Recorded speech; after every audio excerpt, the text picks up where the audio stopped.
Hi, my name's Jayne Ferguson, Senior Clinician at Relationships Australia Victoria. Good communication involves clear, honest and respectful conversations and behaviour towards another person. Communication is not only about the words that you say, it's also about your body language and the way you talk. For example, the tone and volume of your voice, whether you're facing or turned away from the person, or if you're making eye contact or not. Good communication involves both listening and speaking. That means having a chance to talk and be heard, and then giving the other person the opportunity to speak and be listened to. There are 3 key skills that you can use to communicate well. The first is insight, which is being self-aware or thinking about how you're feeling and knowing what's going on for yourself. The second is empathy, which is being able to recognise or tune into what the other person is feeling. For example, you could pay attention to what's happening in their face or their expressions, their body language, and the tone of their voice. The final skill is relating, which involves having both insight and empathy at the same time, and then choosing the best way to respond. It also helps to make sure that what you're trying to say is understood, and also that you understand what someone is trying to tell you. We know that people feel better when they're understood, and good communication is the key to this. Because good communication can help to minimise conflict. It can make relationships stronger, as both people in the relationship feel understood, validated and respected.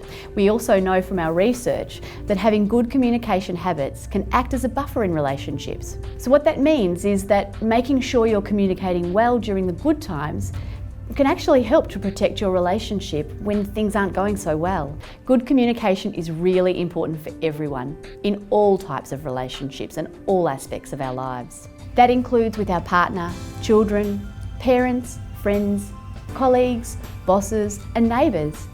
Good communication is important every day, but it's particularly important when people are under stress or in conflict. When stressful life events happen, such as having a baby, the death of a family member, or having a child start kinder or school, it's important to slow things down and focus on communicating clearly with the important people in your life.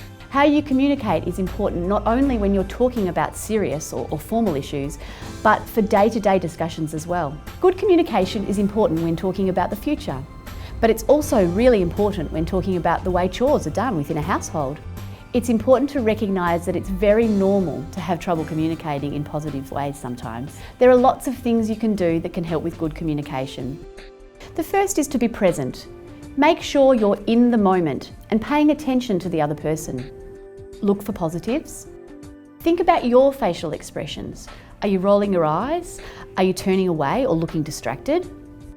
Think about what makes you feel like you're being listened to.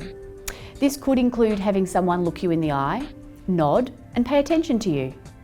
Then be aware of how you're coming across to the person you're talking to and keep giving verbal and non-verbal responses to indicate that you're listening. Clearly describe your feelings using I statements. These are helpful since they aren't judgmental. For example, saying, I get upset when I feel that what I'm saying isn't being heard, rather than you never listen to me. Be careful of the language you use if you're feeling angry.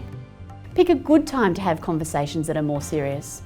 Focus on the behaviour, not the person. And take time out. Call a break if you need it. If you have something trickier to communicate or discuss, we suggest you soften your startup. This means that you start with a gentle introduction to the conversation. For example, I was wondering if we could discuss this issue that I think means a lot to both of us. Everyone has moments of unhealthy communication or times when things don't go to plan. But what's most important is that you take time to try and repair things. If you've tried a few of these strategies a couple of times and in different ways, and you're still finding that communication is a bit tricky, well, it might be good to have a different type of conversation with the person. You can try and talk to the person in an honest way by saying something like, hey, we've tried to communicate with each other, but I'm having trouble. Are you having trouble as well? If you're still finding that it's difficult, there's lots of services that can help. We know from our research that getting help early is a really good idea, especially for relationships with partners and relationships between parents and children. Don't leave it until things get to a crisis point. Reach out for help early.